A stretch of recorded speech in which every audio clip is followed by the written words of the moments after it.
Turbūt visi žinome, jog šiandien susirinkome į poeto, fotografo Regimanto Žilio poezijos knygos Vertikaliu dykumos horizontų pristatymą. Nors šį vakar oras už lango nelabai. Gal be mikrofono girdėsis. Nors oras nelabai lepina, lietus lašnoja, tačiau aš vis tik tikiuosi, kad pasidalinsim šį vakar gerą nuotaiką, nuoširdžiu žodžiu, pasiklausysim eilių skambesio, išgirsim, kas pasakyta žodžiu, o gal kartais kas palikta tarp eilučių, kartais tiesiog pasiklausysim reikšmingos tylos sekundžių. Na, o šį vakarą tada norėčiau pradėti poeto eilėmis, tad kviečiu Regimantą Žilį.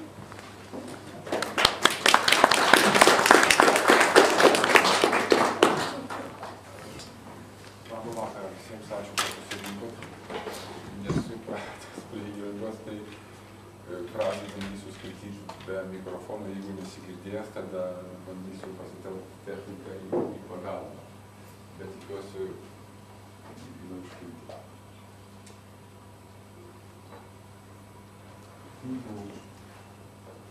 Knygos pavadinimas labai filosofiškas, labai nepaprastas, labai įmantrus, bet tuo pačiu yra labai akivaizdus, tai kas susiję su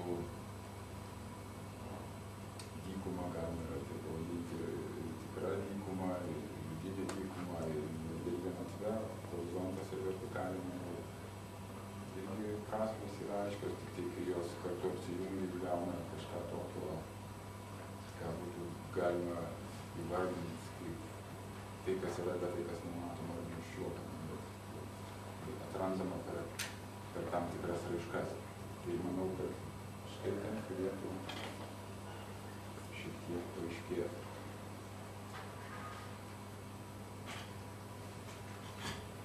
Pasikalbėk su manim šiaurės vėjau, didžiausioje Afrikos lygumoje. Čia nėra nieko, bet yra viskas, kas telpa tavo vaizduotės erdvėj. Iš čia pasiekia mus kasdienybė, iš čia metafora namo sugrįžta, atvėrus ieškančio tiesos duris. Ką man daryti?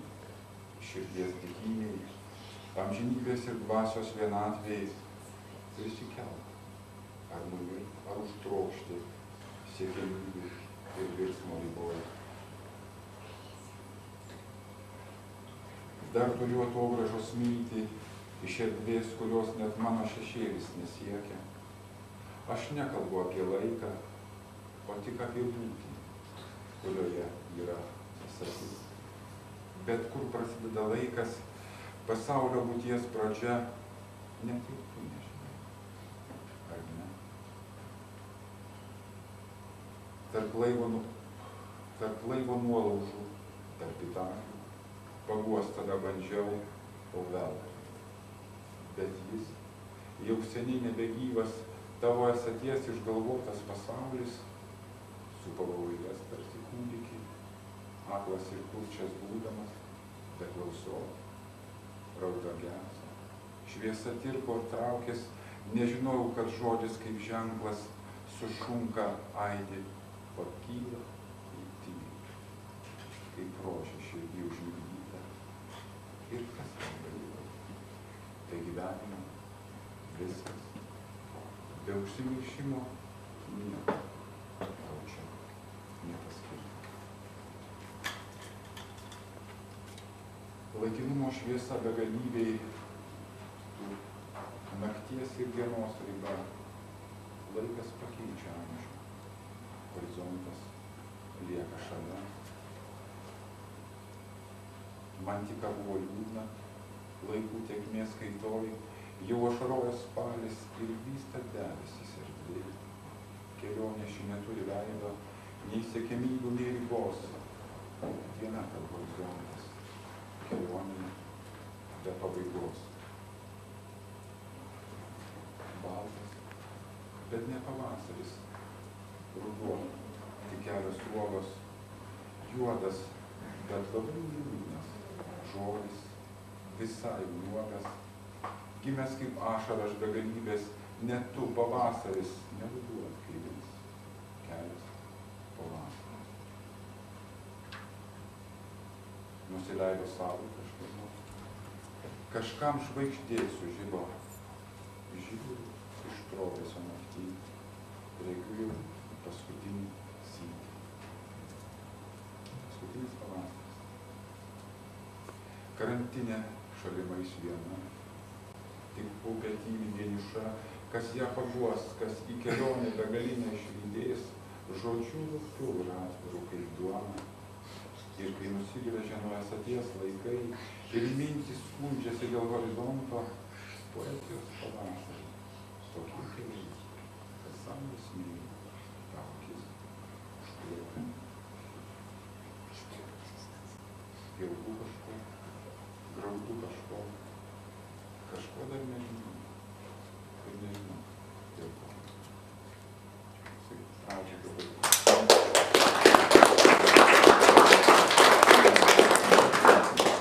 Na, o sėdant ant pokalbį, labai norėčiau pakviesti dar ir kitus mūsų svečius, tai rašytoją Robertą Keturakį. Humanitarinių mokslų daktarę Eglę Keturakį.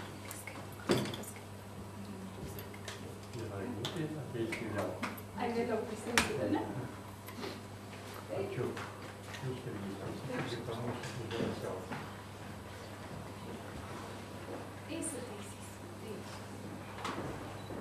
Regimantai ir gerbimieji, kurie čia esate, šitą labai įdomią, truputį įtemptą susitikimo su pačiu autoriumi, jo knyga ir jo fotografijų parodą žmonėmis. Labai džiaugiuosi, kad mes esame vienoje iš šviesiausių Kauno aukštumų. Dar šviesesnė yra Kristaus Prisikėlimo bažnyčia. Ir tai, kad mes galime būtent pasitikėti šitą aukštumą ir būti patikimais, mane jaudina, tai kartu labai įpareigoja. Kalbėti apie Regimantą kaip bičiulį, jo kūrybinius darbus, man visuomet yra ir sunku ir lengva. Lengva todėl, kad kartais įsikalbi, jog pažįsti pačią asmenybę ir jų darbus. Nes labai dažnai būni greta, matai netgi juodraščius, matai kelią, kada nuo vieno žodžio, nuo vienos eilutės, nuo vieno katreno judama prie eilėraščio arba sustojama. Arba matai, kaip atsitiktinė fotografija, kurią netgi nespecialistas, būdamas nesidomintis apskritai Lietuvos didžiąją fotografiją, pastebi, jo po kiek laiko tarytum atsimerki paveiktas spalvų, formos, faktūros, netgi formato ir jauti, kad bičiulis įeina su labai reikšmingais darbais. Regimantas įeina su labai reikšmingais darbais, ne tik tai jau mūsų fotografija, bet ir poezija. Kad aš kalbėjau ten, kur regis Kauno televizija bandė ir mus išsiaiškinti, kas yra Regimantas ir tie, kurie domisi jo kūrybą, aš pasakiau, kad Regimantą aš ir pažįstu, ir nepažįstu. Ir man visuomet smagu, kada aš regis kurį laiką galvoju, jog žmogų jau pažįstu iki pat kulniukų, ar sakytų satirikas Gustaitis, užupinčių, tada paimti, jog tu buvai neakylus ir kiekvienas žmogus, tą liudija Regimanto poezija, kiekvienas žmogus yra niekada neatspėjama paslaptis. Kaip sako Regimantas, begalybių begalybė. Ir tai yra be galo didelė tiesa. Ir aš norėčiau, kad tie, kurie skaitys Regimanto poeziją, pirmiausia šitą įsidėmėtų ir įsisąmonintų kaip Kristaus palikta tėvė mūšį. Be šito, ką jisai mums pasako ir patikė, mes pirmiausia netenkam savigarbos ir tampam valstybės tik tai tarnautojais, nors tai irgi neblogas yra etapas, tapti valstybės tarnautojus, sakysim, gana gražiai apmokama etapas. Bet tai yra dulkis palyginti su tuo, ko jisai reikalauja iš savęs ir iš mūsų. Savigarbos, darbštumo, mokėjimo pasiaukoti tam, kas yra didesnis už tave ir ko tu sieki ne tik savo, bet ir visiems, savo Lietuvai, žmonijai, juo labiau savo mylimiems žmonėms. Ir štai, kada aš paėmiau į rankas štai šitą knygą, o knygoje eilėraščiai visiškai kitaip kalba negu rankraščiai, ir man atrodo, kad dar, sakysim, kūrybos psichologija kažkodėl šito reiškinio dar nenagrinėjau, kas vyksta, sakysim, kada štai turi knygą ir žinai, kad tai, kas rankraščiuose dar kito, mažėjo ar didėjo, blanko ar spindėjo, knygoje jau prieš tave išsitiesia visų savo ūgių. Ir tik tai keistis tiek, štai iš eilėraščių, kiek tu pats keisiesi, stengdamas išžvelgti visą tai, kas čia yra. Aš įpratęs skaityti knygą labai didžiai tada, kada užtinku, kaip Aleksandras Blokas, rusų literatūros klasikas, yra pastebėjęs, kada užtinki bent vieną viršūnę. Ta vieta knygoje ir netgi eilėrašty, kuri ir nustebina ir priverčia iš karto susikaupti. Iš karto susikaupti. Ženklas, jog tu esi laukiamas ir kad ir koks būtų tavo skaitytojų kelias, iš puslapio į puslapį, iš eilėraščio į eilėraštį, iš sakinio į sakinį, būk atradėjas. Kaip gaila, kad šiuo metu mūsų Lietuvoje, nors poezijos pavasariai ir druskininkų rudenys dar yra labai populiarūs, jis sutraukia be galo daug žmonių, vis tiek poezija jau yra tarytum už mūsų literatūros paribyje. Per sunki, nėra fabulos, nėra detektyvinio elemento, per mažai erotikos, tų dalykų, kurie apseliškai šokiruoja žmogų, jis sustingsta, galvoja, kaip galėjo poezijos šventovė įkristi kažkas tai bjauraus, šlykštaus, neverto dėmesio. Ir aš džiaugiuosi, kad Regimanto poezija yra be galo švari, bet galim pasakyti tyra, ko poezija turėtų siekti, nes poezija yra giesmės atmaina. Ir kad aš randu ne vieną aukštumą, bet kelias. Štai tos mano atrastos aukštumos.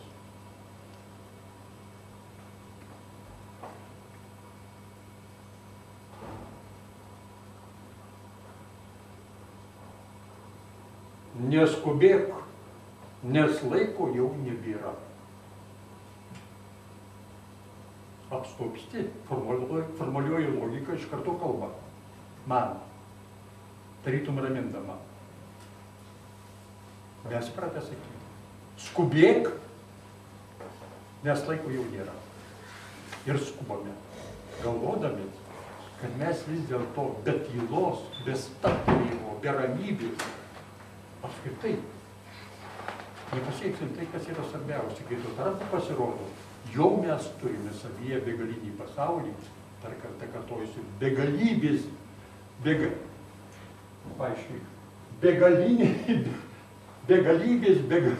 ir taip toliau. Pasaulį, ir tada neskubėk, nes laiko apibendrinti viską ir suprasti, kas tu esi ir kas yra tavo pasaulis, jau nėra. Tik tas, kokį tu turėsi stabtelės, o nepaskyręs kažkokiam tai skubėjimui. Viena aukštumų. Antra. Žinau daugiau, negu galiu atrasti. Galima taip nusišypsoti. Manieringas autorius. Ir štai tokia didinga filosofo poza. Ir tada apsiliksite, jeigu tokia mintį šviesties. Nes iš tikrųjų, kiekvienas mūsų, net mano miela Monikutė, pati Regimantai, tavo dėmesingiausia klausytoja, gaila, kad mano kūrybiniais vakaruose aš tai tokį klausytojų nesutinku, yra į ką kalbėti apie tai, apie tuos, kurie čia man yra labai artimi, kuriais aš pasitikiu, kuriuos aš galiu išvardinti vardais, prieiti, apkabinti ir niekas nesakys, kad keturkis priekabiauja. Ir dar kelios atramos, o paskui pereisim prie kai kurių detalių. Man labai patinka dar viena aukštuma. Einu anapus to, kas ženklina ribas.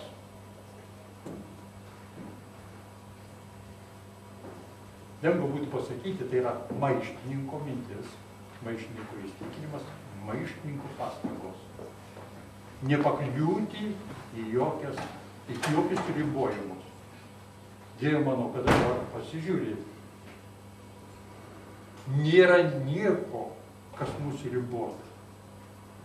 Aš priimu ribojimą, kurio iš manęs reikalauja malda arba mano tikėjimas. Nes kad ir kiek mes turėtume mums dovanoto dieviškumo, mes vis tiek esame lyginant su tuo, kas laukia mūsų riboti. Bet tai yra šventas mums dovanotas ribotumas, be jo mes išeitume iš proto, suvokdami tą didybę pasaulio, kuri mūsų laukia. Bet čia yra kas kita. Einu anapus to, kas ženklina ribas. Ir nebūtinai tai yra filosofo mintis, nebūtinai egzistencialisto mintis. Tai pirmiausia yra nepaprastai gili poezija. Nepaprastai. Ir net šitas sakinys, kuris man yra aukštuma, galėtų sudaryti visą eilėraštį. Aš galėčiau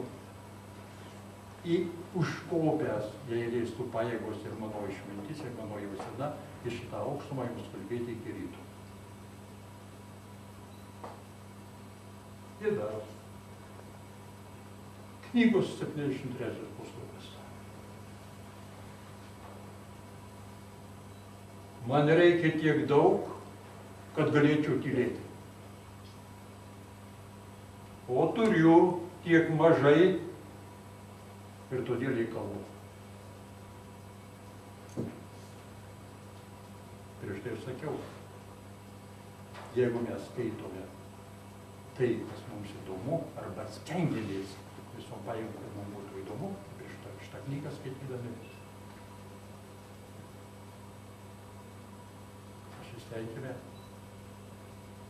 štai šitoje aukštumoj pabūti. Ir išklausykime, ką kalba mūsų. Šiuo atveju Regimantas, o antru atveju Keturakis. Keli eilėraščiai.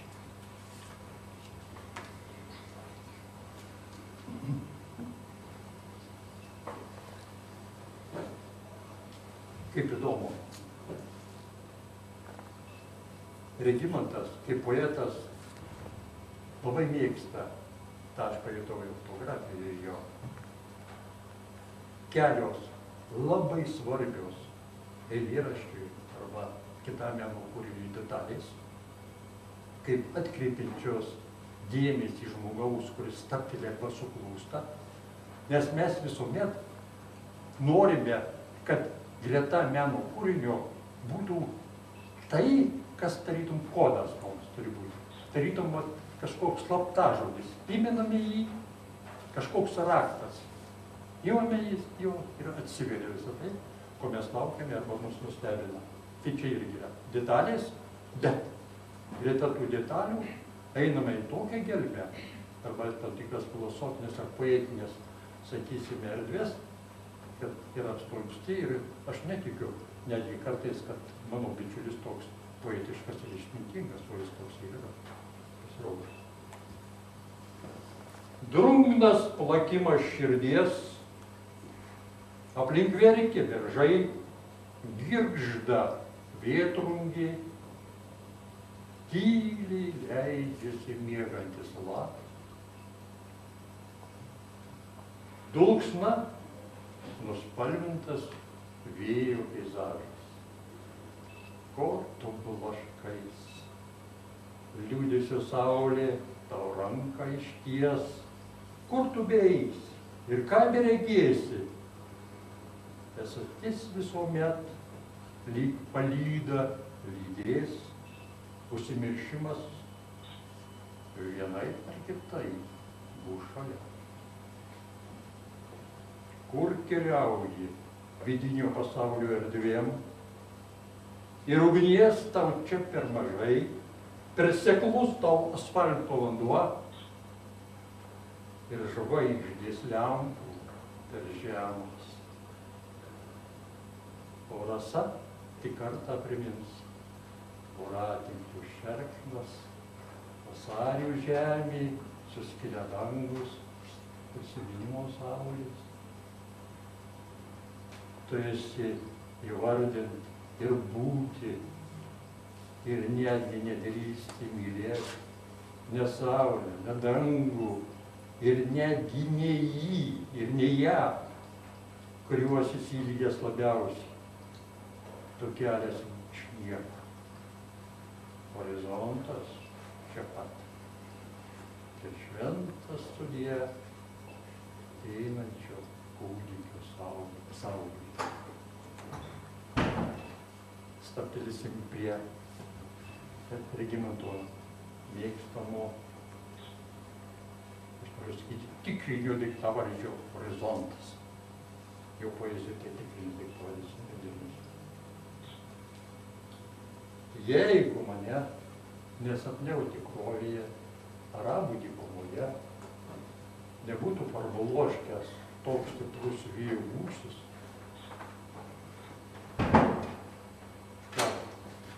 net mano regis metalinės kojos neįstengė manęs išlaikyti,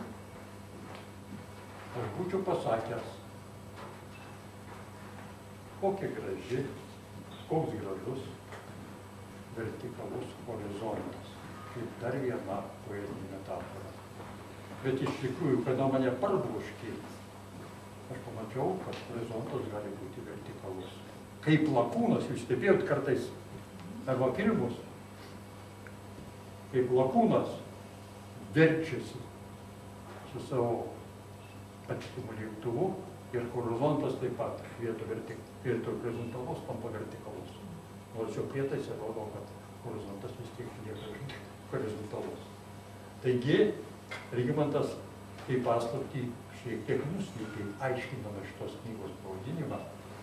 Aš iš karto supratau, kad vertikalus horizontas yra tik tai parblokšto žmogaus horizontas. Ir klausimas tik tai tas, kada ir kas tikėtis. Knygoje yra tas atsakymas. Labai įdomu.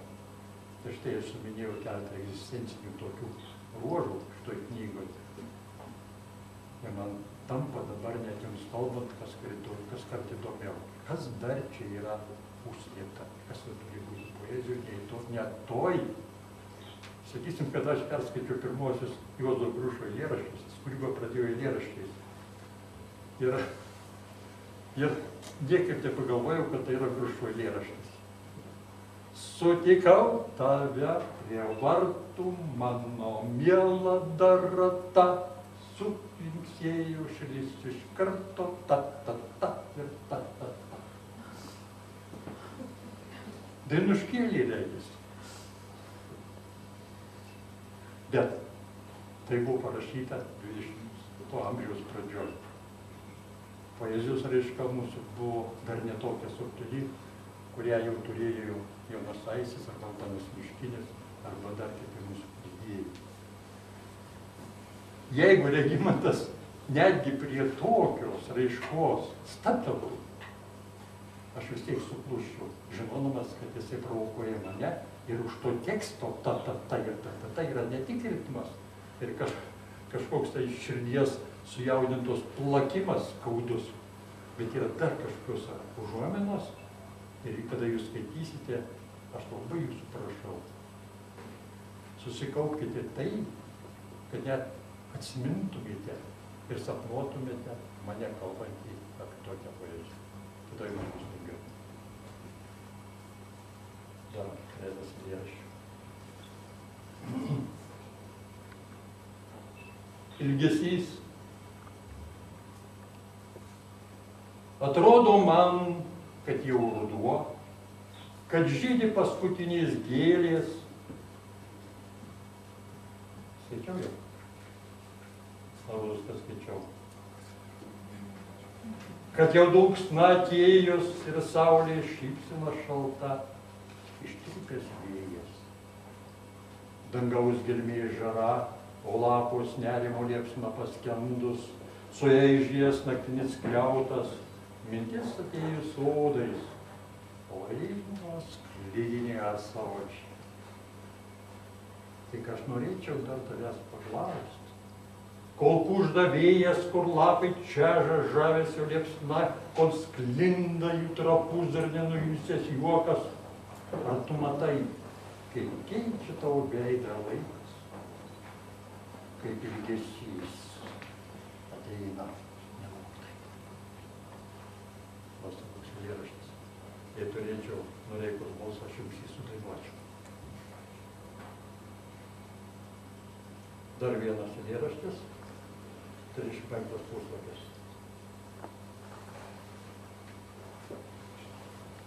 Man liūdna. Ir aš dar nežinau dėl ko. Šešėlyje vienatvė, bet jie visi viena skirtingai negu man pažįsti ją. Žmogau, tu silpnas ir per daug svajoji, diena praeina, tu lėki ir ką? Naktis tik dar labiau užgrynina vienatvę ir skausmas ne tave užvaldo, vis stipriau jisai kaip kuisas plečiasi.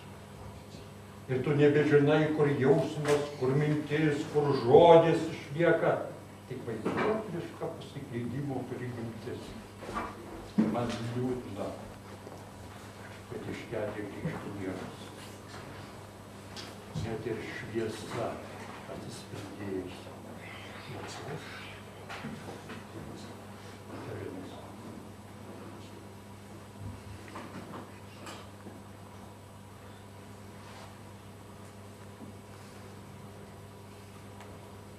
Štai eilėraščiai pabandysiu dėrėtis su Regimantu ir Trikščiu ir galimas dalykas, jeigu jis man parduos, tai bus mano naujoji eilėraščių knyga.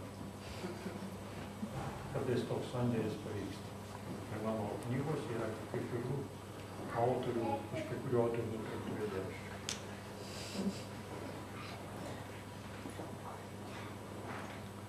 Aš jaučiuosi toks senas, tarytum manęs jau nėra. Palikęs tik dvelksmas pamirštų mėgtų, ašarojančių parkų, įsekusių šaltinių, žvarbios žolės, ryškioj, kaip mano veidas mėnesiena. Bet aš vis dar prisimenu praeities veidus. Tos mano šešėlių jau seniai.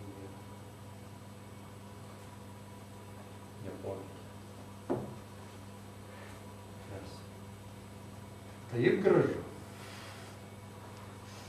ir taip prasminga ir taip jaudina, kad aš vos tik tai jūsų žvilgsnių skatinimas raminamas galėjau šiek tiek geriau negu man įprastų ką skaityti Regimantų eilėraščių.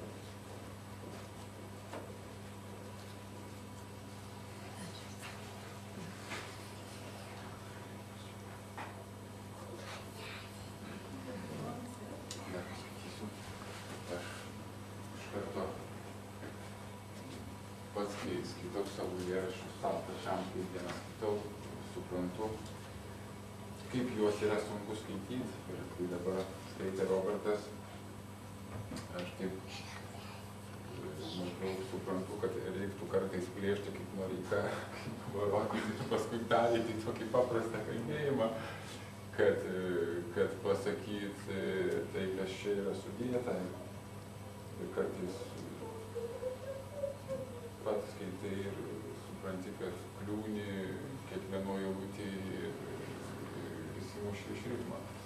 Bet manau, kad po biškį įeisim į tą visą tekstą ir skambės jisai taip, kaip buvo sumanytas.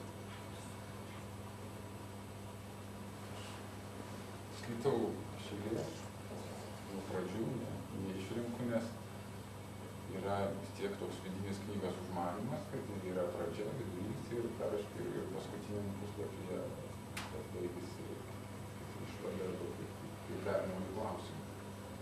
Taip, kad tas visas judėjimas turi savo kažkokią savo struktūrą, gal daugiau intuityviai yra negu specialiai sudėlioja tą dalykus. Kai skaitysi, tai pabandykite. Iš vidurio iš priekio ir paskui viską išvėlės. Gal atsiskleista viso pasaulio visuma. Esu vertas ne šitą. Esu vertas vertesnio neverto ne vieno skatiko ar numo niekada nematyta. Esu vertas gimusio kūdikio pirmojo aš pabudimo. Esu vertas vertesnio ne šito, bet prarasta savo likimą. Esu vertas neverto atokvėpio ištarto žodžio be balso, tavo žvilgsnio, ramybės ant tavo peties nepatirti. Esu vertas bučnio tavo iš saulės pastovų, iš ledo vandens ir apsūpusių orų. Esu vertas užgimusio žodžio kažkur amžinybėj. Esu vertas net ir tuomet, kada esu pasakykęs. Krenta lapas, krinta ir gęsta, saulės ir vėjo beformiai tėkmei, šypsos ir supasi paskutiniame savo pirmutiniame mūsų lopšio sudėti.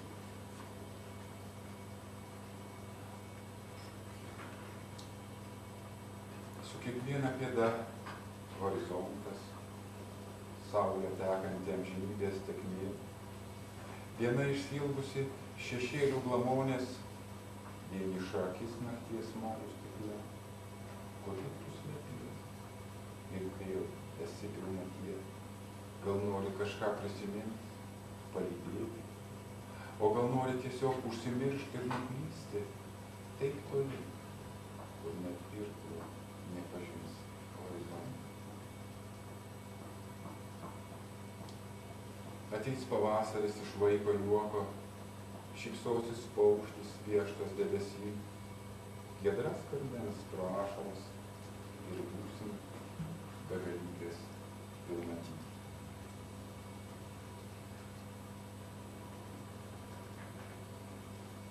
Nesakyk man labas daugiau, nesakyk lyg sveikas dabar, tegul bus tarsi akla statis tavo buvimo pilnatvė šalia, nekartok man daugiau dabar. Nekartok to, kas buvo seniai, ką prisimena tavo lūpose žodis, sudūrėjo ir dingo laiko tėkmė. Aš buvau ir dar nežinau, ar esu ten, kur mintimis ir dūžiai širdies šiaip ne taip nukeliauti galiu. Ta šalis yra taip. Ir negrįžtamai josios nėra, kaip pradžios ir kaip pabaigos. Saulė pro debesis kils mintyse. Horizonto nebus. Tik tamsa. Vėl ir vėl, kaip diena po dienos, liūdesio žemė ateina iš niekur. Vėl ir vėl, kaip banga po bangos, tavo laivą pakrantėj skalauja. Vėl ir vėl tu lauki kelio pradžios, nedrįstantis niekur keliauti. Vėl ir vėl, kaip mintis po minties, tavo laivas sudūžta be aido. Net ir tu, be pasaulio erdvės. Vėl ir vėl, pozityva. Nestrauda. Kada aš užtikęs prancūzų klasikų Valerį teiginį, Paulė Rustų, kuri motyvuota per 100 puslapių, jo poezija, kurioje jisai nejaučia intelekto, ir ne poezija. Ir poezija, kurioje vyrauja tik jausmas, ir intelekto vos vienas kitas groželis, jam yra tik tai kažko tai svarbaus, sentimentali, ašaringa, nepatikima pradžia. Ir štai yra Regimanto vienas eilėraštis. Aš stulbau, jisai apskritai nesiginčija su Valeriju šito teiginiu. Jis pateikė visiškai kitą erdvę, visiškai kitą poezijos supratimą ir esmę. Ir man buvo tai be galo įdomu. Vėliau, kada mes kalbėsimės, aš pasistengsiu sužinoti. Jisai žinojo šito pasako teiginį ir tikėjo neiškėjo. Bet matau, kad jisai juo suabejojo ir jisai yra teisus. Jis truputį šiandiškas šitas eilėraštis, kas yra Regimantui reta. Amžinybėje baigėsi laikas, bet aš nesu tuo tikras. Tau teks pasitikėti manimi be žodžių ir sąlygų, nebus čia sąlyčio taškų ir susiglaudusių paralelių, nebus ir gimimo vietos, ir pradžios kaip dabar. Kai žodžiai ateina, tu negirdi jų žingsnių. Nesupranti jų spalvos, pačių jų prasidėjimo ir ką tu man gali pasakyti, būdamas aklas mano mintyse ir jausmuose, kurie susimaišė. Su šios matomos ir minamos realybės prakaitų lietumi ir diena, kuri neateina, bet yra, tik mes jos nesuprantame taip, kaip ir tu nori. Ji rausta ne iš gėdos ar jaudulio, ji aušra. Tiesiog mes ją tokią pripratom matyti. Ne kur nors kitur, o tik savo prisiminimuose, kuriuos nedažnai bandom savintis iš kitų. O dar labiau iš šalies, kuri nebegrįš, tik suvaikės. Aš nesišaipau, aš verkiu ir man liūdna dėl to. Bet ar tu galėjai mane pamilti ir paguosti? Būsiu atviras ir neištarsiu vardo, kurio laukiat jūs paklydusios mintys. Eikit, žalini kiruolis. Aš jūs ir taip myliu, o ypač tave, mėlynakė, linė, rugiagėlė, už tai, kad jūs nieko klausėt ir žinau daugiau, negu aš galiu atrasti. Vien už tai galima apkabinti šitą vaikiną ir džiaugtis.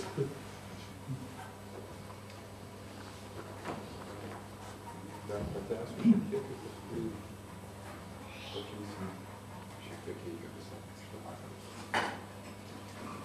Gilus pavasario rytas, pabudo vasaros saulė, ištuštėjo arimas, pravirkus vieškelių blygiai, vieversys neberado žydro skliauto miškams. Ir to, kas dar gali atpažinti pavasario meną, plieninis peizažas užgožia betoninį mišką, ugnį malsuojantis paukštis, kurčiam horizontą, nužymiai dar vieną mechaniškai prarastą dieną ir tai, ką žinai, būtimi, susilieja į nesamą vientisą vieną. Eisiu aš tolyn, eisiu per prasmes be žodžių, eisiu per garsus be aido, eisiu reginiu akalu, kol pasieksiu sodą be žiedų. Ir tuomet parklupęs aš ramiai užmigsiu ir pavasarį priminsiu spindinčių lašų. Tiek daug žodžių, tiek daug margaspalvių, daug simbolių, prisiminimų, laukimo ir kančios. Bet nėrninčius laukia, nykia.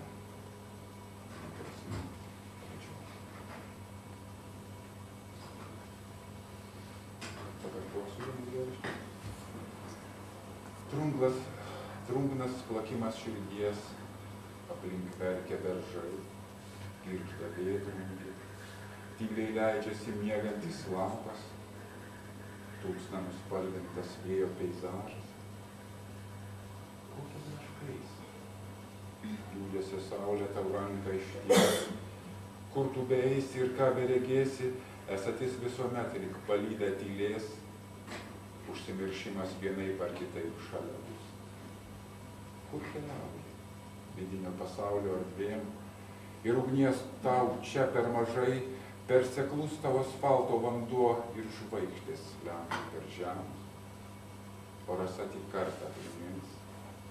Voratinklių šerkšnas vasarių žemėj, suskilę dangus, prisiminimo saulė. Tu esi vardinti ir būti. Ir netgi nedrįsti mylėt ne savo, ne dangų, ir netgi ne jį ir ne ją, kurios išsiilgęs labiausiai, tu kelias iš niekur. Horizontas čia pat. Ir šventas sudie ateinančio kūdikio saulė.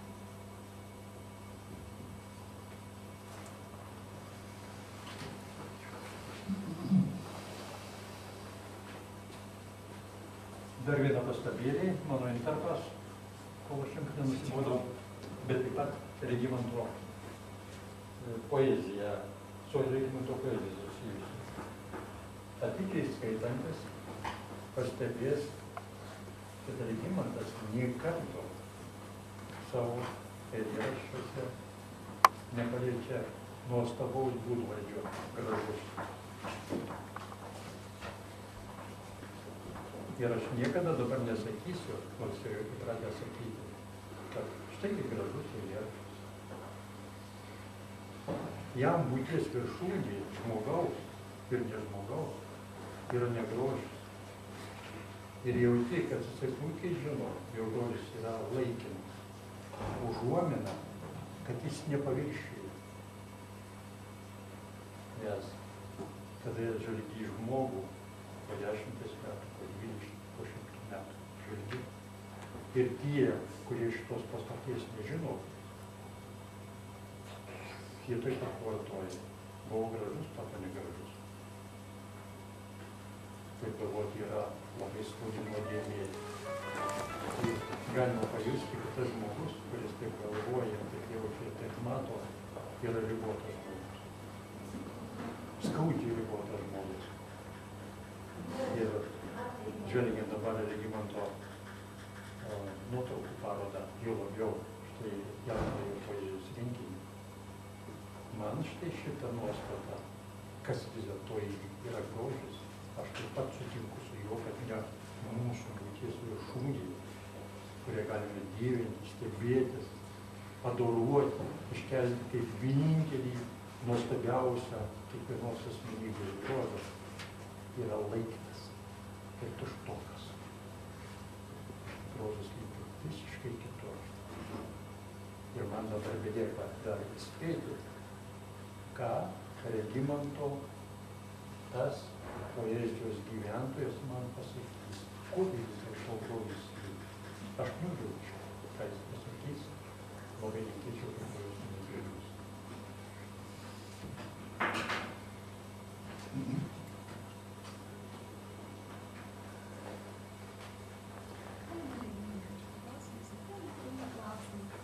Man skaitant labai rūpėjo, viename jūsų eilėraštyje yra tokia eilutė: šypsosis paukštis pieštas debesys. Tai argi ne čia tas paukštis pieštas debesiems viršelio? Taip, jisai čia yra, bet jisai čia atėjo gal aš atėjau prie to paukščio šiek tiek toliau šitą tokį. Atėjau iš galbūt tokių filosofinio mąstymo, nes jeigu taip nupiešt vizualiai, tai šiandien mes esame šitam taške. Ir jeigu, kaip sako, keliaujam į viršų, tai tampam paukščiu, jeigu leidžiamės į apačią, simbolis ir manau, kad visiems yra atpažįstamas ir čia tokie kaip, nežinau, dualizmo nepavadinčiau, bet taip, kad mes esam iš vienos pusės turim savyje begalybę, bet ta begalybė yra mūsų laikinume.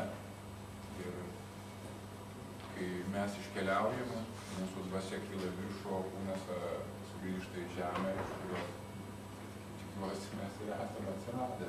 Tai mano suvokimas Regimantai buvo kitoks. Štai šitie hieroglifai man virto iksais, pradžia, paslaptis, ten toli begalybė, dar ne pabaiga, tai taip pat yra paslaptis. Tai gerai, kad galim visus ženkluos išvilgti ne vieną prasme, bet tavo, sakysim, paaiškinimas yra provokuojantis. Nors daugelis su to paaiškinimu sutiko, bet kai kuriuose akyse pamačiau abejonę. Aš tai dabar galėčiau ir paneigti tą, ką pasakiau, taip pat logiškai, kaip ir paaiškinau pirmą teiginį.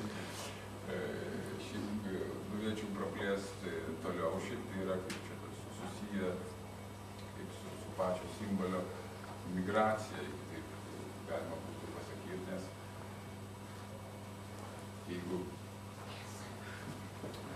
paprašiau būtų įvardinti, kad tas pats ženklas, kuris va čia yra, keisdamas savo formą ir savo dydį ir spalvą, jisai suderintas taip, kad įgautų skirtingą prasmę. Ir tą prasmę kiekvienas turi atrasti pats savo. Tai yra toks, galbūt kaip ir provokacija, gal kaip ir žaidimas šituo ženklu ir galima paaiškinti tam tikras filosofinės sistemas, jeigu reiktų pagal šitą viršelį, bet aš manau, kad čia labai sudėtinga net ir man pačiam būtų dabar apie tai kalbėti, bet užmanymas buvo pirminis toksai, mes kažkur tai visą laiką esame. Jeigu mes priimtum tokį terminą kaip esatis, tai yra tai, kas yra dabar. Bet mes jos negalim užfiksuoti. Mes ją galim užfiksuoti, kai tik tai praėjo momentas, arba numatyti į priekį, nes mes negalim savęs pagauti gerai. Ta mūsų esatis dabar, tai kaip horizontas slenka, mes jo negalim atrasti kaip horizontą, mes tik tai suprantam, kad jisai yra, kai mes žiūrim nuo žemės į tolį. Kai mes pakiltume aukščiau šiek tiek, tai tas horizontas išnyks. Prie Regimanto komentaro eilėraštis papildantis jo komentarą.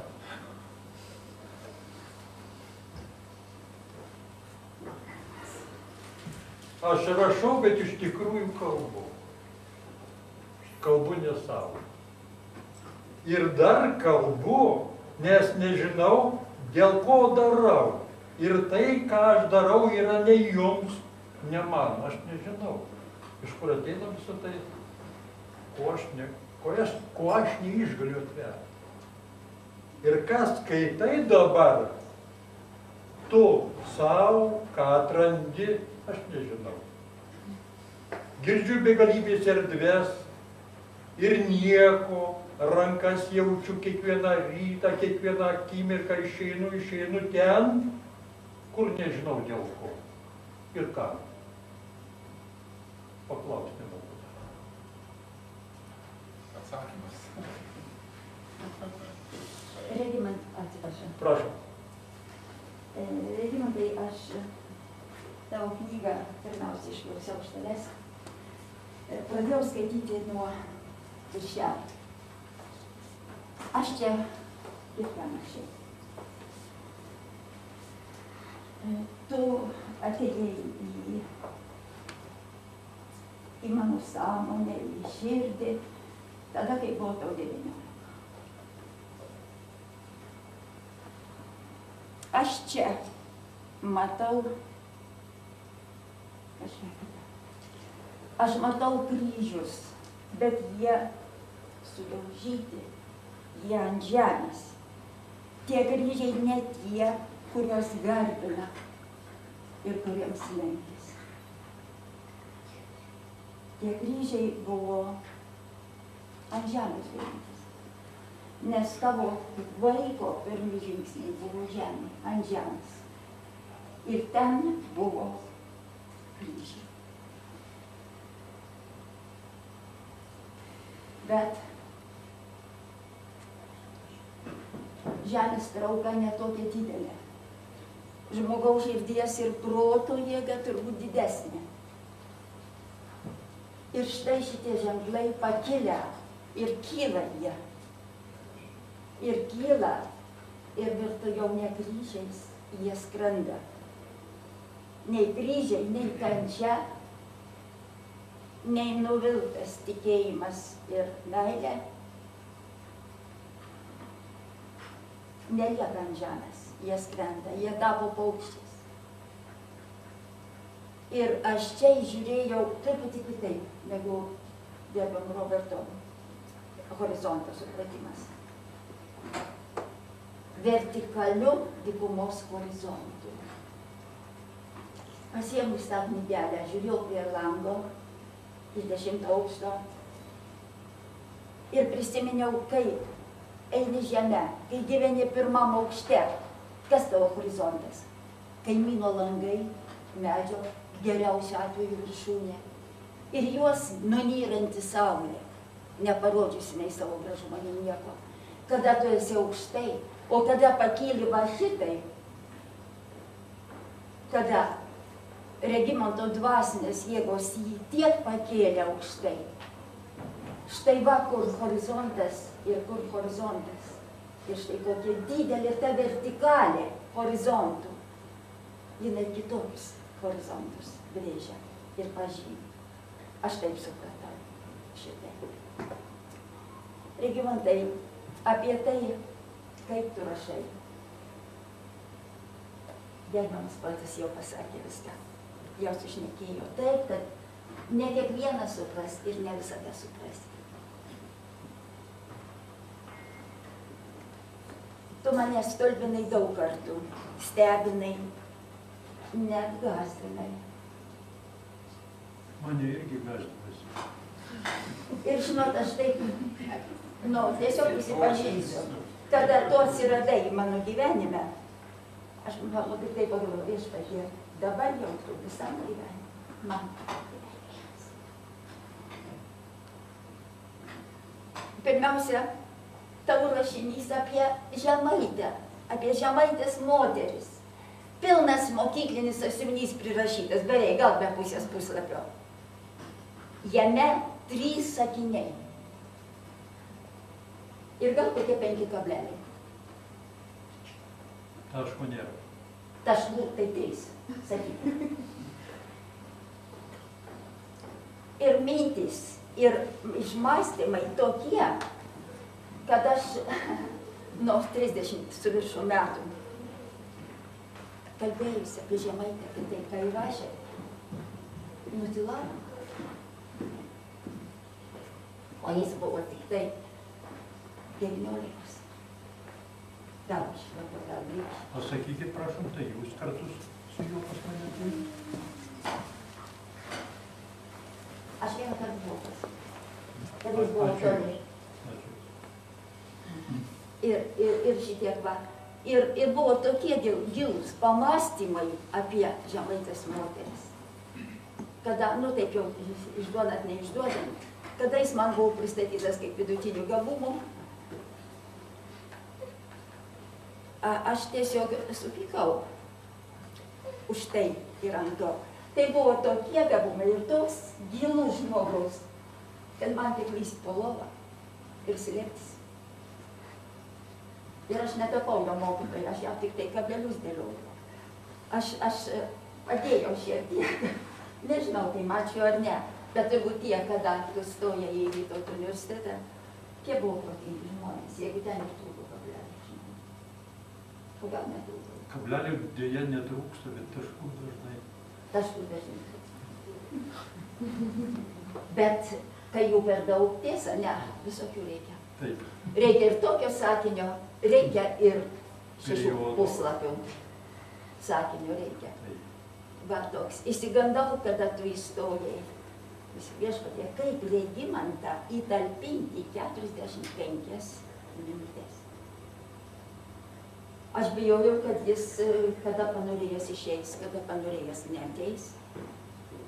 Ačiū Dievui, baigė. Apsimetė, kad telpa. Turbūt. Sakiau, Audrai, įsigandau, kada jis susiruošė kurt šeimą. Kur padėti tokį nesuprantamą, neįrėminamą, nesupančiojamą, kaip sutalpinti šeimos reikalus. Lenkiuosi, Audrai, aš dabar nematau jos. Per tave aplandė, bet nesulaužė. Išaugino kaip vyrą. Ir kaip vyrą. Ir kaip tėvą. Ir kaip vyrą. Ir kad tu turi tokius puikius laikus. Jau jie man savi. O kaip gerai tie anūkų daug turi. Tai man kartais sakau, aš irgi atleiskite už tokius čia intimius tokius pasakojimus.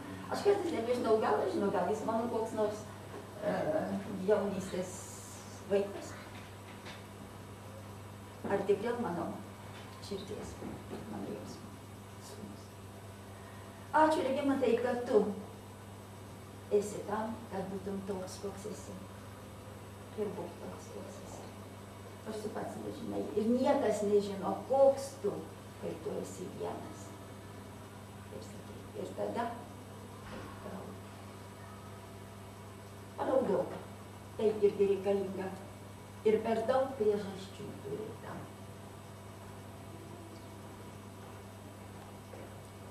Ačiū tau, kad atsirado šitą knygą.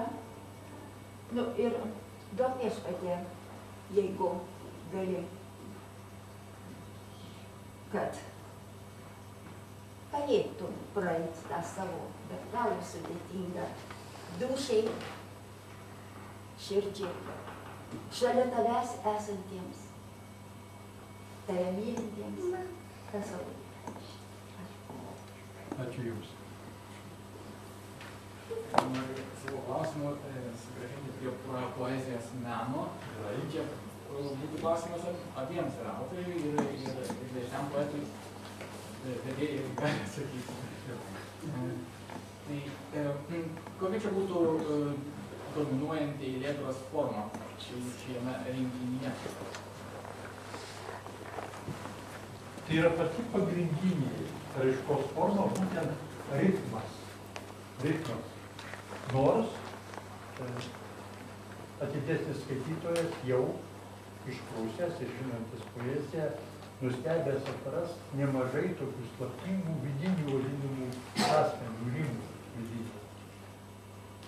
Juos tarytum užgoldžia mintis ir labai įdomios, kartais rizikingos metaforos, tropa įvairiausia, bet ne veltui aš sakiau,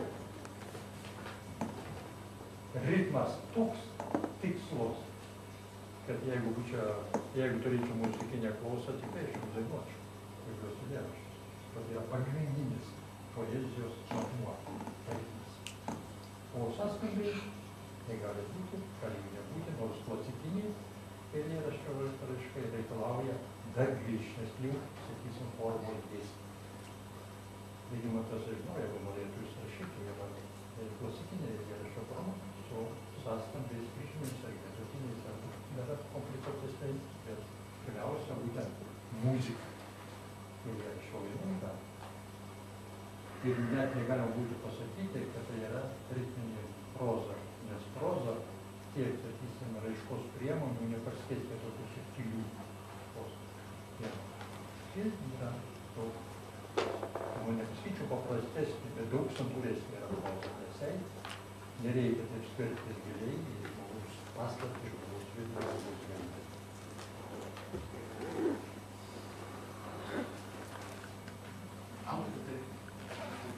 Jūs sutinkat su malodėsniais? Galiu pasirašyti. Taip pamatėm, kad negali būti vieno teisingo perskaitimo, vieno suvokimo būdų, kiek yra žmonių, kiek yra poezijos suvokimo būdų. Kiekvienas turi teisę turėti savo suvokimą. Prasme, literatūros mokslas yra toks save ribota. Regimanto Žilio poezijos knyga Vertikalių dykumos horizontų, man rodos, savai pratęsė lietuvių filosofinės lyrikos tradiciją. ir labiau iš tolo menančią lietuviškojo simbolizmo kalbą. Poezijos eilėraščių kalbančiajam labai yra svarbus vidinis sielos vyksmas. Kaip jau iš eilėraščių skaitom buvo girdima, nuolat savęs klausiant, kas aš esu laike ir erdvėje, koks mano santykis yra su realybė, ar pasaulis iš esmės yra neprasmingas, ar visgi žmogus gali surasti kūrinę prasmę, bet galbūt ir jaus ribą. Pagrindinė šios knygos, man rodo, struktūrų ašis yra mąstančiojo subjekto gyvenimo kaip kelionės vaizdinys, tas archetipinis žmogaus gyvenimo kaip kelionės vaizdinys. Išėjimo, ėjimo archetipas rodo ieškančiojo pastangas pirmiausia susivokti savyje ir pamatyti save pasaulyje, kuris yra neįmanomas be kito žmogaus dalyvavimo. Šiaip jau šiuolaikiniai poetai labai mėgsta savo kūrybą skaitytojams pristatyti eilėraščių kreipinių skaitytoją. Regimanto knygoje eilėraščio subjektas, aš čia kaip sakau neišskaitas, nes nesutapatina autorius su kalbančiuoju, taipogi siekia tokio dvasinio susitikimo su skaitytoju, kuris yra išreiškiamas pokalbio su šiaurės vėjų metafora. Na ir čia, pasikalbėk su manim šiaurės vėjų, didžiausiai Afrikos lygumoj, čia nėra nieko, bet yra viskas, kas telpa tavo vaizduotės erdvėj. Iš čia pasiekia mus kasdienybė, iš čia metafora namo sugrįžta, atvėrus ieškančio tiesos duris. Taigi siūloma poezijos skaitymą pratęsti jau nebe knygos lape, bet skaitytojo vaizduotės erdvėje, iš esmės moderniai mąstant, jog kūryba gimsta iš kasdienybės. Ir skaitytojai pristatoma dvi pagrindinės knygos temos, man atrodo, kad dvi tokios yra svarbiausios. Kalbėjimas apie poezijos rašymą, tai yra moderni tema, moderni literatūra mėgsta kalbėti literatūrinių žodžių, kas yra poezija, ir nesibaigiančios klajonės, neduodančios atsakymų į pasimetusius, ieškančios subjektus sielos skausmą. Ką man daryti širdies dykynai, amžinybės ir dvasios vienatvei, prisikelt ar numirti, ar užtrokšti sėkmingų ir jausmų įvol. Pokalbio su skaitytojų situacija ir toliau bando subjektas išlaikyti eilėraštyje, turiu dar atogražos smiltį, kuriame kalbantysis prisipažįsta, jog įdomina, kaip visi kalbantieji minėjo, būtis, kurioje yra esatis. Taigi vėl kalbama apie žmogiškosios egzistencijos prasmę. Subjektas bando susirasti patikimas pastovas rašantis pasaulį, tačiau suvokia, kad klasikinis santykis pasaulis, kaip pats poetas teigia, tavo esaties ir galvotas pasaulis jau seniai nebegyvas. Na ir eilėraštyje tarp laivo nuolaužų tarp įtakų subjektas vis keičia kalbančiojo kaukės. Prabyla tai Odisėjo, tai Homero balsu, bet tai kalbančiojo vis dėlto neapsaugomo suvokimo, jog žodis yra tik ženklas. Ir kaip poetas prisipažįsta, sušunka, aidi, prakyla ir tyliai. Ir taip pat nuo suvokimo juk nieko tau čia nepaskirta. Taigi Regimanto poezijoje pasirodo dar dvi svarbios temos priklausančios moderniai literatūrai. Tai kalbos negalios tema ir žmogaus nereikalingumo. Prarasties suvokimas verčia eilėraščio subjektą išdidžiai stoiškai skausmą arba ištylėti, arba išnaudoti. Pavyzdžiui, eilėraštis ne daina. Eilėraštis daina nežinau, ko reikia. Man atrodo, kad čia labai yra svarbus tai, kas poezija yra svarbiausia, tai yra ritmas. Paskirtas kaip poetų, bet man tiesiog labai šitame eilėraštyje būtent man pasirodė, kad jis pagrįstas dar lietuviško vardų stilizacija, bet šis subjektas prabyla kario balsu ir tada dainingas ritmas, gerąja prasme, gaivina širdžio lyrinį pojūtį. Nežinau, ko reikia, nežinau, ko ieškau, saulė nesikėlus šį ankstyvą rytą. Iš anapus paušos skliauto patikėjus, nežinau, kur eisiu, nežinau, ko lauksiu. Ko nerimsta mintis, ko širdis tai blaškos, utenotam dangui, horizontui plaukiant. O neklaust tylėsiu ir neprasitarsiu, ir iš kur atėjęs dar ir keliausiu. Gal pargrįšiu kartais, gal metu paveisiu, kaip vieninis žirgas bus visai išvardęs. Aš kalbėsiu garsiai, ašarų neslėpsiu ant asfalto tvaiko ant betono miesto. Nieko, kas primintų, nieko, kas paguostų, nieko gyvastingo, nieko lietų verkiant. Gal dar prisiminsiu veidų žemę puolės, kur kada užaugau bent iš kvapo vaikų. Tu paklaus nespėsi, aš neprasitarsiu, kur buvau išėjęs. Tai labai dainingas, toks muzikalus eilėraštis. Lietuviškas labai dainingas tradicija pasitęsia. Tai kad ieškojimo temą, toliau dėl to galima pastebėti, kad eilėraščio subjektas vis dėlto ieško vilties, galima tai pasakyti, vilties žibinto metaforos, todėl kad Regimanto poezijai pasirodo itin dažnai ir talpi ir labai įdomi nakties žibinto metafora atėjusi iš šventraščio, kurį šiaip karūnė reikšmė santuokos simbolių, o Regimanto poezijai įgyjanti vilties ir šviesos reikšmę. Kad čia neužimti laiko daug, dažnai pasikartoju. Nėra puslapį, bet aš pasakysiu ir žibinto metafora yra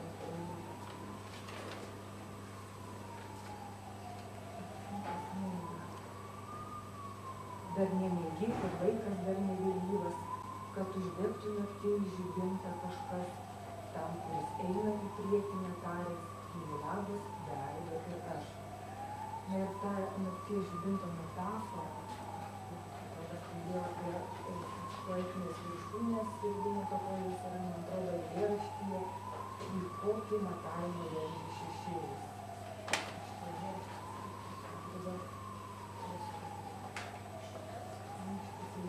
Atrodo pati viršūnė. Bet sakau, kiekvienas skaitytas subjektyviai suvokia pagal savo sielos vertimą. Į kokį matavimą veržia šešėlis, kur slepia žodžius už upės ar miesto, už saulėlydžio parko ribos. Čia prasideda, čia ir baigės kelias, kai naktinis žibintas paverčia žvaigždėmis. Aš tokį trumpą komentarą. Rodos, kad šiame eilėraštyje kažkai, ypač tie žodžiai, kokį matavimą veržia šešėlis, kur slepia žodžius, simbolizuoja, visas tas eilėraštis simbolizuoja tam tikrą transcendenciją, paprasčiau pasakys, atsisakymą lyrinio subjekto aš suverenumo iliuzijos. Tai yra, kai ta beprasmybė šešėlį uždengia šviesa, naktinis žibintas anot poeto jį paverčia žvaigždėm. Tai eilėraščio subjektas atsisako noro įsitvirtinti pasaulyje, apie ką daugelį eilėraščių, man atrodo, kalbama, ir pasuka kitą linkmę. Neįsitvirtinimo, bet atlieka išlaisvinimo atsisakymo veiksmą, suvokdamas, jog kūryba yra išėjimas už būties konkretybių, už upės, už miesto, už saulėlydžio parko ribos, metaforiškai kalbant. Ir kad kūryba nutvildo bevardį ir beprasmį būties gaudesį. Ir kūryba yra jeigu skaityti. Ar šitas diskurso tekstas tai buvo irgi atsakymas? Ar apsitapimas? Į ką? Iš dalies yra atsakymas į jūsų klausimą, kuris yra labai jautrios atsakymas. Man Regimanto poezijoje labiausiai patinka tai ritmiški eilėraščiai ir tie, kuriuose nėra daug labiau abstraktumo, bet yra daugiau konkretybės. Čia kaip būtų teigiamai, kad knygelė tai yra susijęs. Ne, būtent jis yra ritmiškas. Taip, galima daryti visi. Jisai dar rašo daugiau. Jisai turi kitą dalyką. Poezijos pagrindas ritmas, jeigu nėra ritmo, gali būti rimuoti, bet ritmas turi, jeigu nėra to ritmo. Ir pavyzdžiui, pavyzdžiui, kad to ritmo labiausiai iš viso, tam eilėraštį, kur aš nežinau,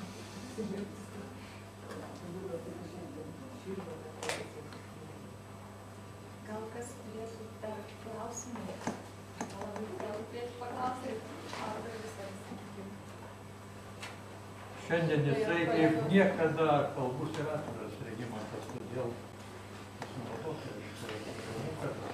ateityje Tik šiandien kažkaip Regimantai užtilė. Jo, jis neturi ką pasakyti, bet kažkaip jis užtilė. Jisai dabar slepiasi už tos poezijos, bet tu gali kažkaip daugiau pasakyti. Aš dabar kalbu per visus šitus susirinkusius žmonės ir man taip tuos, kurie klausosi ir man taip dabar ramu, galiu kaip dabar dar kelias valandas klausytis maloniai ir man visai smagu, kad pastabos teisingos ir viskas taip, kaip liktai jie būtų viską žinojo, kai aš rašiau tuo momentu. Tai šiek tiek yra, aišku, nejauku ir smagu, kad taip viskas yra matoma. Nors galvojau, kad ten būsiu prislėpęs kažkur tai užkaišėjęs ir niekas nepastebės to, bet kaip būtų galima pajuokauti, kaip apgavo Sokratą vaikai, sako, jie iš tikrųjų tai toks tekstas labai įdomus yra. Gaudavo vaikai blusas ir sako, nieko dar blusas, sako, ką pagaunam, tą užmušam. Paskui sako, va, tai ko nerandam, tą su savim išsinešam. Ir pagalvojo Sokratas, kad čia yra kažkokia filosofija, čia buvo paprasčiausias blusas. Tai manau, kad gali pasirodyti, kad ir tokių dalykų yra. Šiaip tai pati poezija ir kūryba ateina, sunku pasakyti iš kur, kai Pegasas pradeda pagauti tuos nors sparnais, tada ir pradeda gimti eilėraštis. Bet toks kūrybinys, bet kuris kūrybinys, jeigu taip kalbant, metaforiškai. Nicholas Cage sakė, kad kūryba apie poeziją ir vyro poezija gimsta tada, kai palieka jo mylimoji. Aš manau, kad manęs kol kas niekas nepaliko. Nesiruošia. Man labai patiko. Tai 2010 metų poezijos pavasario laureatės Zitos Mažeikaitės frazė viename interviu, aš kaip tik jau užsirašiau ir jinai kalba labai panašiai, ką ir jūs pasakėte, kad poezija tai kartais netikėtai aplankanti malonė. Nežinai nei kada, nei kaip, nei kur, o tiesiog gauni ir mėgaujasi. Taip. Yra kaip, jeigu taip atvirai kalbant, tai žinai, kada nerašysi. Tai tikrai žinai. Bet kada jau pradeda... Kada fotografuoji? Gimsta poezija? Praktiškai, kaip ryte poezija, vakare fotografija. Tai tarpusavį susiję arba fotografuoji ir paskui aprašai va tai, ką patiri, nes fotografiją aš negaliu aprašyti vėlesio, čirenimo, ten tų visų vėjo garsų ir taip toliau. Tai turi jau reginį vaizdinį, turi nuotaiką ir iš tos vietos, kur fotografuoji, ateina ir tekstas. Tai gal čia jo yra biškį mažiau dar neįdėti, aš ten specialiai esu kiekvienai fotografijai skyręs ten tos tekstus, tai nesu pagabinės, o šitam rinkinyje tik tai keletą eilėraščių. Tada aš jau sugalvojau po to, kad gal įmanoma apjungti du ieškojimus skirtingus, vizualinį ir tekstinį. Manau, kad gal kada nors Bet buvo, reiškia, Donaldo Kajoko ir Romualdo Rakausko, štai irgi devyni sąskambiai, reiškia, ne? Tai buvo poeto ir fotografo. Tai dabar galbūt Regimantas bus viename, reiškia, ir tavo poezija, ir tavo fotografija, gal išeis kokia sekanti knyga tokio pobūdžio. Jeigu rimtai pajuokaus, tai pirmą tokį pabandymą teksto ir fotografijos buvau pakabinęs universitete kokiais 92 metais. Pats padariau fotografų portretus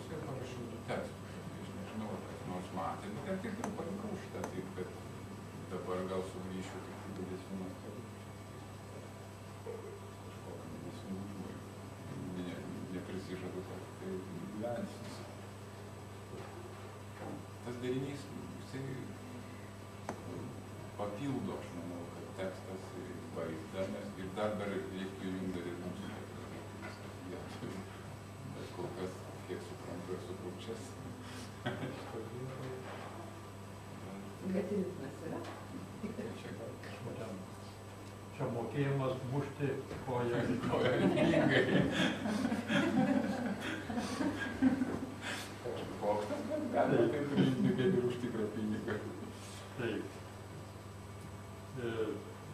Dabar aš galvoju, kad Regimantai greta tavęs esam tave gerbintys, tave gana akylai stebintys, tau gero linkintys, palaiminantys tave, labai dėkingas čia tai nuostabiai moteriai, kur tiek daug to pasakė gerumo žodžių. Ir belieka tik tai žengti tolimesnius žingsnius. Reikėtų vis dėlto žiniasklaidoje pradėti kalbėti apie tave jau rimtai. Ir turbūt tau pavyzdį. Didžiuliškas palinkėjimas. Taip, turbūt pavyzdį. Vien apie nuotraukas, kada aš dar kol kas tik tai žvalgydamasis praėjau, galima nepaprastai daug kalbėti. Tas nuotraukas, tai aš nemanau. Jūs turėjot progą, Robertai, bet jūsų atidarime nebuvo. Galėjot kalbėti ir kalbėti. Mes laukėme jūsų. Atidarymas mane truputį slegia, nes tai yra tam tikro ribojimo, nes publika rimta, laukia iš tavęs tokių gana rimtų apibendrinimų. O aš nei rimtai kalbėti, nei juokauti nemokau, todėl apskritai viską dėstau ir pats su esu patenkintas. Mane Regimanto nuotraukose daug kas nustebino. Pirmiausia, nustebino kompozicija, į tarytum vienodą visose nuotraukose. O iš tikrųjų nevienoda, kada pastebi keletą ypatingai paslaptingų dalykų. Peizaže nėra žmogaus. Ir net tie būstai, kurie žmonių namai vadinami, jie yra tušti, ne veltui vieno būsto langai yra kryžmai užkalti lentomis. Yra tušti medžiai, tuščias dangus ir netuščias, netušti medžiai, netuščias dangus. Bet yra pats pagrindinis dalykas – erdvė ir žemė erdvėje. Žemė yra sužalota labai išradingai, sužalota. Ir galima net pagalvoti, kad tokie išradingi sužalomai nebūna skausmingi, nieko nesunaikina. Kaip regis nieko nesunaikina kosmetinės operacijos. To sunaikina žmogaus tikrumą, veido tikrumą, kūno tikrumą. Pats brangiausias dalykas šiame pasaulyje būtų tikrumas. Nuotraukose nepaprastai stebuklingai yra tikra žemė, tai stebuklingai yra tikras dangus. Visa kita, kas bando tą erdvę užimti, yra tokie svetimi, ir tokie įtartini, ir tokie nereikalingi. Bet dabar tikrai, kaip Regimantas, dar kartą žvilgtelsi, kas vis dėlto yra dykuma. Bet turbūt be to žmogaus žvilgsnio apskritai dykumos nebūtų.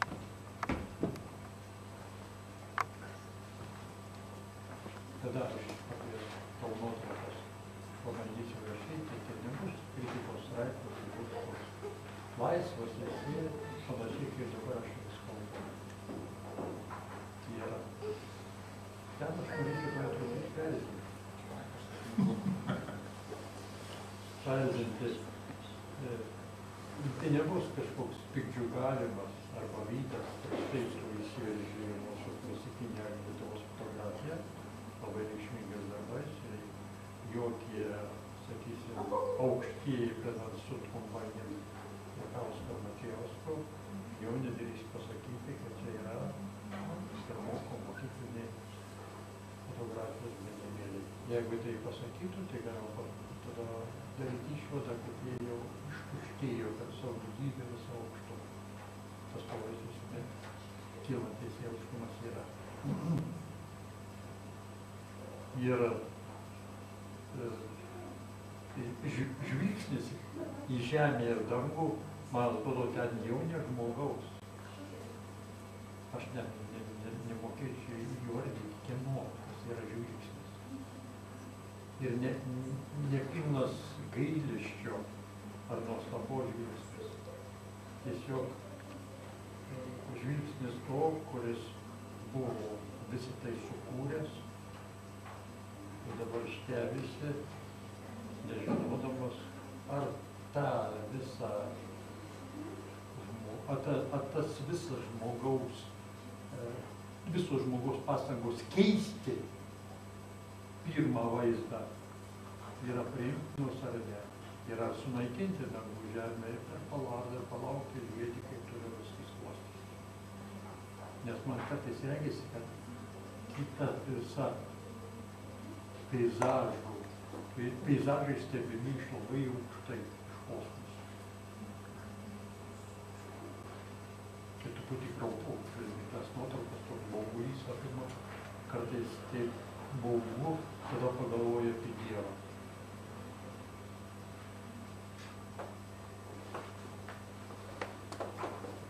Begalybė apskritai yra.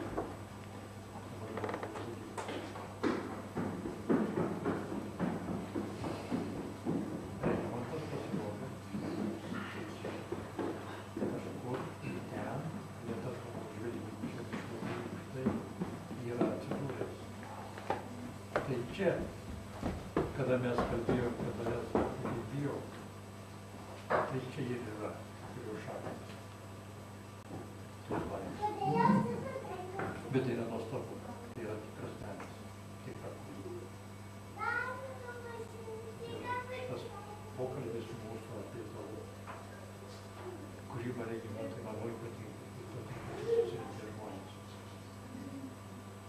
Ne tada, kada jie priešintųsi tavo kūrybai, mano pastangom, jūsų, kaip bus nuostabiai vertinti šito viso pasikalbėjimo, net tada, kada priešintųsi, vis tiek mes jaustume. Ir dabar jaučiame tokį šiek tiek slopinamą nuostabą, slopinamą šiek tiek. Nejau šitas kasdien beveik matomas žmogus, nedažnai keičiantis savo aptarus, vienodai pavargusiam akim, vienodai tiesos, nors nedžiaugiau, kad jam taip pat skauda nugarą, vadinasi yra žemė nugarą. Labai santūriai kalbantis apie kitus, bet atidžiai žiūrintis mūsų visus.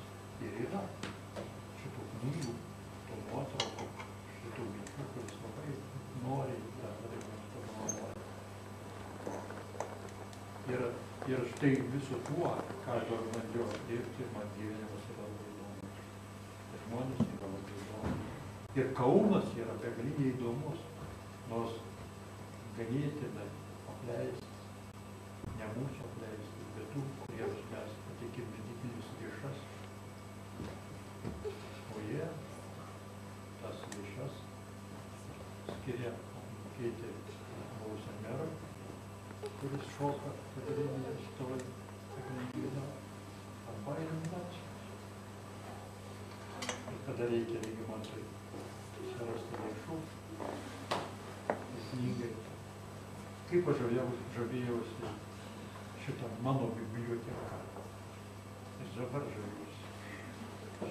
Štai galimybės tiems, kurie yra tikri, kurie verti pagarbos, kurie verti net kažkurios rizikos. Vis tiek atviros durys, erdvė yra, dėmesys, iš tą aukštumą, kad į tą mums pirmiausia tavo paskui mes. Aš tai tikrai pirmiausia mes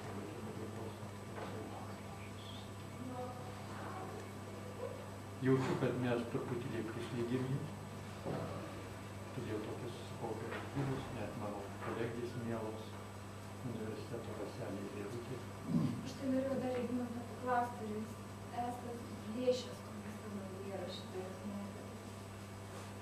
Žodžiu, yra buvęs toksai atvejis, kad aš sudeginau kokią 20 metų savo archyvą Saloje, dabar stovi halė, ir galvojau, kad jau tikrai niekas neras man mano kažkokio tai bent jau pavardės ant to viso mašinraščio spausdinto dar tokia mašinėlė po pirštą.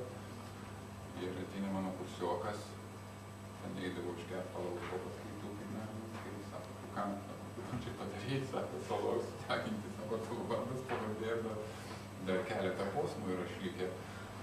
Nu, sakau, tai radai perskaitai, kaip tavo, kad buvo sudegintas.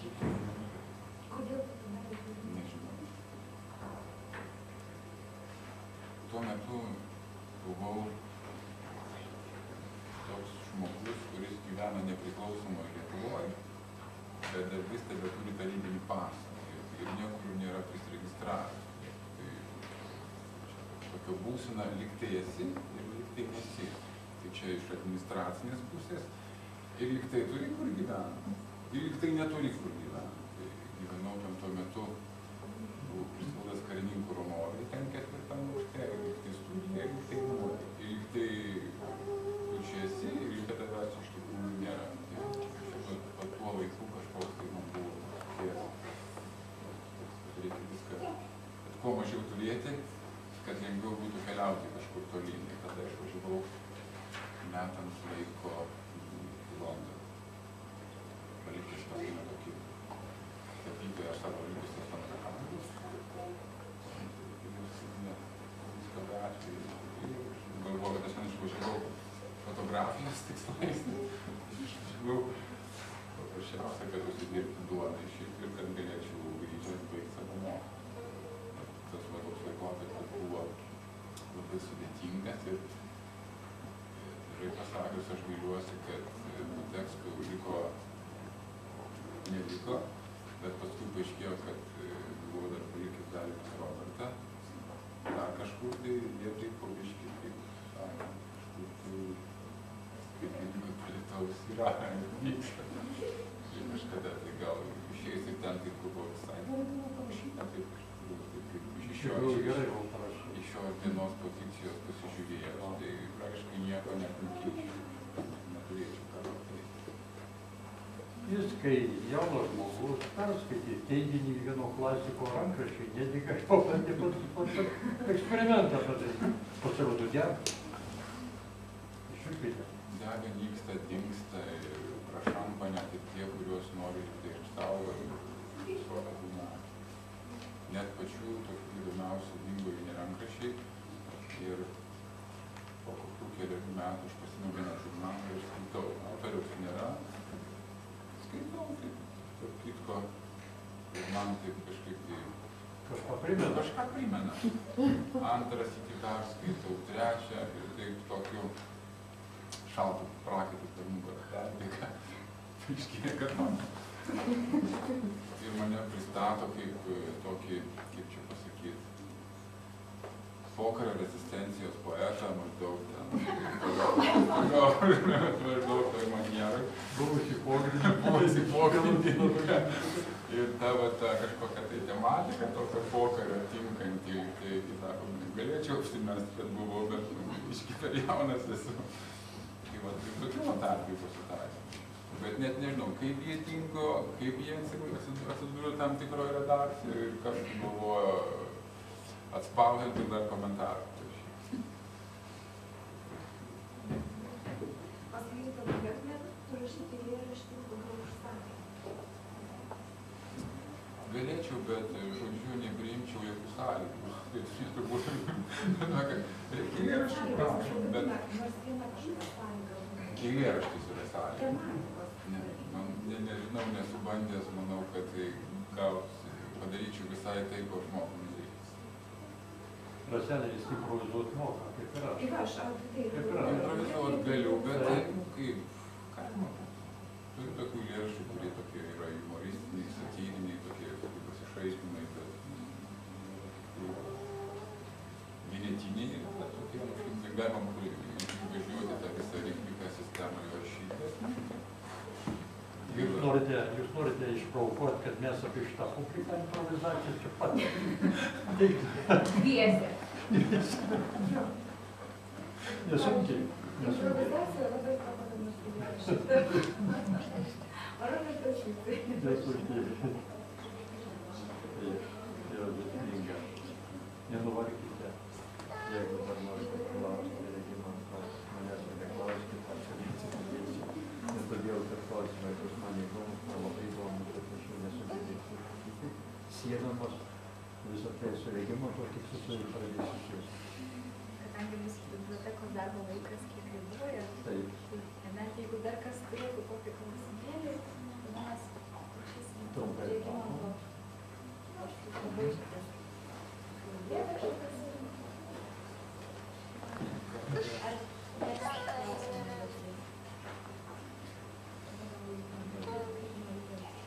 Gal tada vykit mus. Aš to tada keletą eilėraščių pasakysiu. Jeigu galima, aš sėdėsiu, gal tada balsas stipresnis bus, nedrebės keliai. ir bus smagiau, nes šiaip visą laiką skaitau, pats savo skaitau sėdėdamas ir kai cituoju, man kažkaip tai gimsta tas mūsų, sako, ir balso sodrumas ir energijos man pritrunka, pradeda vanduoti keliai kaip vėjai ir gali parblokti mane gimdu. Gerai, čia taip kaip rašau, taip ir perskaitysiu. Man liūdna ir aš dar nežinau dėl ko, šešėlyje vienatvė, bet jie vis vien, skirtingai negu man pažįsti. Žmogau, tu silpnas ir per daug svajoji, diena praeina, tu lieki ir ką. Naktis tik dar labiau išryškina vienatvę ir skausmas ne tada užvaldo vis stipriau. Jisai kaip gaisras plečiasi ir tu nebežinai, kur jausmas, kur mintis, kur žodis. Belieka tik vaiduokliška pasiklydimo prigimtis. Man liūdna, bet iš ten negrįžta niekas. Net ir šviesa, atsispindėjus. Aš nenoriu verkt, raudoti.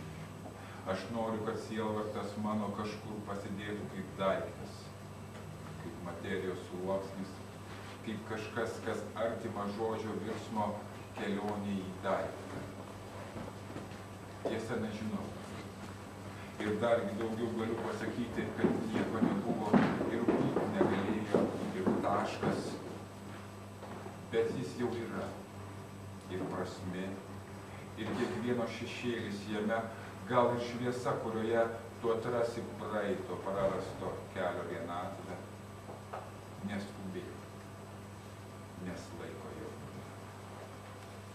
Visas jis tavo, kaip ir tiesa, neturinti prarasto veido. Kaip prakalbint tave, kaip papasakot, kaip iškelti, ko nėra, ko net būti negali, reginys iš toli atkeliauja. Su šiandienos saulės šviesa, per mintis ir žodžius užrašytus, jo nėra. Tik vaizduotės, kerai ir lakėjai smėlynai aplinkui, ir diena, kurios nepažįsta nei vienas, nei antras, ir netgi ir tu, kur skalbi. To, kas yra, vardai atviri, tik prasmė kažkodėl pasiklydus. Gal nespėjau, o gal vėlavau į bekraštį, į paskutinį užkesusį dangų, lyg būti naktiniam skliaute. Tai tiek man teliko iš vakar dienos, iš praėjusio amžiaus minties nutapyto peizažo ant skliauto. Tai tiek man teliko šviesos ant griuvėsiais apaugusio plento. Čia, arti šiapus menamo virsmo, bet žinau, kad keliauti senai per ilgu, per smėlėtus minčių horizontus. Aš jaučiuosi toks senas, tarytum manęs jau nėra, palikęs tik delsmas, pamirštų miestų, ašarojančių parkų, išsekusių šaltinių žvarbios žolės, blyškioj kaip mano veidas mėnesienoj, bet aš vis dar prisimenu praeities veidrodžius, nors mano šešėlių juose seniai nebėra. Į kokį matavimą veržės šešėlis, kur slepia žodžiu, už rūp ar miesto, už saulėlydžio parko ribos, čia prasideda, čia ir baigėsi kelias, kai naktinis žibintas jį paverčia žvaigždė.